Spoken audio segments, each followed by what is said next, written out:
This is KYWZ in Bush. It doesn't get much more conspicuous than this new parking enforcement tool that turns your windshield into one big parking ticket.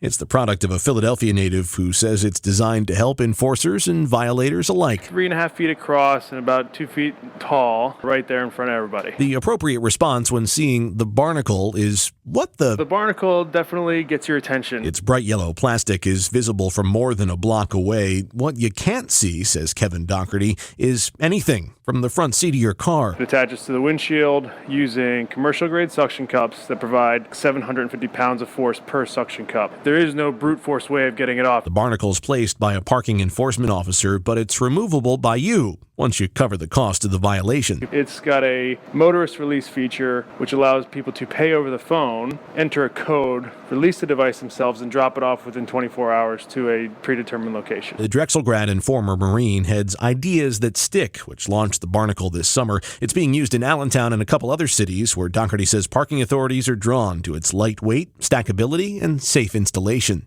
Ian Bush, KYWD News Radio.